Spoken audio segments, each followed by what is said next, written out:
कानों में कुछ लेकर आते हो? बोले हो कभी? सीधे बोल देते हो क्या जाकर? नंदी के कानों में कहने का भी एक तरीका है। आप लोगों को मालूम होगा वो तरीका? नहीं मालूम? बेलपत्री की जो डंडी रहती है ना, बीच का जो भाग है, ध्यान दिए ना जरा सा, ये बीच की जो डंडी है, फिर से देखिए, बेलपत्री के 2 पत्ते और उसके पास में जो बीच की जो डंडी का भाग है, दिख रहा है आप लोगों को? ये 2 डंडी, ये बीच की 2 पत्ती, उसके बीच में जो 2 डंडी का भाग होता है। जब हम देवादिदेव महादेव से कोई बात कहने वाले होते हैं ना कि बाबा बहुत दुखी हूँ, बाबा बहुत तकलीफ चल रही है, बाबा मैंने कंपटीशन एग्जाम में परीक्षा दी है, बाबा मेरे जीवन में ये तकलीफ हो रही है, बाबा, तब इस बेलपत्री की जो ये डंडी होती है, इस उंगली से, इस अंगुष्ठ से इस डंडी को पकड़ा जाता है और बाबा के कर्ण में कहने से पहले ये हाथ को नंदी के ऊपर रखकर फिर हम बाबा के नंदी के कानों में कहते हैं और चलते समय इस बेलपत्र को अशोक सुंदरी की जगह पर चढ़ाकर वापिस सजाते हैं। देवादिदेव महादेव को पार्वती की बात मानना ही पड़ती है और वो कहना ही। ये बेलपत्र की महत्व,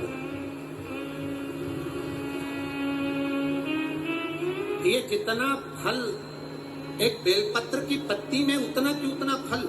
हम आपसे फिर कहेंगे, कभी मौका मिल जाए जिंदगी में, कभी तुम्हारे जीवन में अगर मौका मिले और कहीं बेलपत्री का वृक्ष मिल जाए जिसकी छांव तुम्हारे ऊपर पड़ रही हो, तुम्हारे ऊपर अगर बेलपत्री की छांव पड़ रही हो, उसके नीचे बैठकर कभी मौका मिले, एक बेलपत्री का पत्ता मात्र रखकर आप शिव जी का नाम लेकर जल भी अगर समर्पित कर रहे हो ना, तो वो 12 ज्योतिर्लिंग को जल चढ़ाने के बराबर फल प्रदान करता है। एक बेलपत्री का पत्ता, एक बेलपत्री का वृक्ष, एक बेलपत्री के वृक्ष की छांव हमारे जीवन को कृतार्थ कर देती है, धन्य कर देती है, कृतार्थ। एक पत्र आया है, देखिए,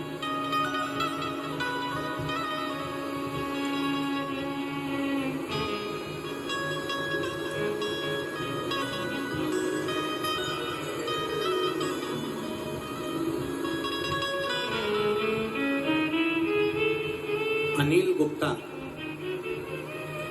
पत्नी रजनी गुप्ता, पिपरी वाले, उरई, जिला जालौन, उत्तर प्रदेश से हैं। मेरा मोबाइल नंबर ये है, कहीं बैठे हो तो हाथ हिला सकते हैं, कहीं पर बैठे हो तो दोनों हाथ हिला सकते हैं। अनिल गुप्ता, पत्नी रजनी गुप्ता, पिपरी वाले, उरई, जिला जालौन, उत्तर प्रदेश से। हाथ हिला दो। अच्छा, दिख गए, ठीक है, ठीक है, दोनों जनी हाथ हिला दो। हाँ, ठीक है। गुरुजी, हम लोग उत्तर प्रदेश जालौन से आए हैं, बाबा को केवल नमन करने के लिए आए। हमने टीवी के माध्यम से आपकी कथा सुनी है। एक लोटे जल का क्या वर्णन करें गुरुदेव। मेरा बेटा अमरनाथ गुप्ता, 26 साल का, जिसको एक बीमारी हो गई पीलिया की, वो पीलिया लीवर और किडनी में पहुंच गया। उस बच्चे को डॉक्टर को दिखाया, आराम नहीं लगा। दिखाते दिखाते उसको बड़े बड़े हॉस्पिटल में दिखाया, आराम नहीं लगा। मेरा बेटा कोमा में चले गए। कोमा में गया तो लखनऊ के पीजी आई हॉस्पिटल में भर्ती कराया। 7-8 दिन हो गए, पर डॉक्टरों ने कहा इसको कोमा से वापिस नहीं आना। 11 डॉक्टरों की टीम ने मेरे बच्चे को देखा तो आखिरी में कह दिया कि इस बच्चे के पास में मात्र 1 घंटा बचा है, ये बच्चा जीवित नहीं रहेगा। कोमा में इसकी सांस चलना बंद होने लगी, अंतिम सांसें उसके शरीर में चल रही थी। 26 साल का मेरा बेटा गुरुदेव। मैंने टीवी पर आपकी कथा सुनी थी तो मैं भी बाबा के पास जाकर अड़ गई।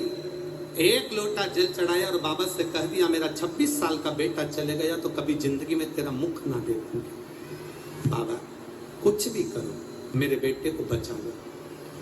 गुरुदेव शिवजी पे चढ़े हुए जल को कपड़े में भिंगाकर बेटे के वेंटिलेटर के पास ले गई, शरीर से लगाया।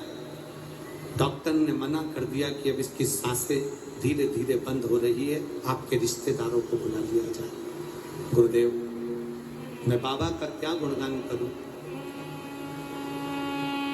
कपड़ा गीला कर कर जब शरीर से लगाया, डॉक्टर बोल रहे थे इसकी सांसें थमती जा रही है। और कुछ देर बाद हम लोग बस डॉक्टरों ने हमको वेंटिलेटर वाले रूम से बाहर निकाला और 5 से 7 मिनट के अंदर आकर कह दिया तुम्हारे बेटे को वेंटिलेटर से नीचे उतार रहे हैं, उसकी श्वास चलना चालू हो गई है और उसका शरीर काम कर रहा है।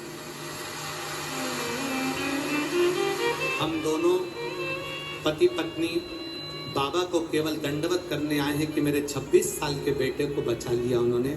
हमने नियम लिया था जहां कथा होगी वहां जाकर एक बार प्रणाम करेंगे, इसलिए हम आए। दोनों हाथ हिला दो एक बार। हर हर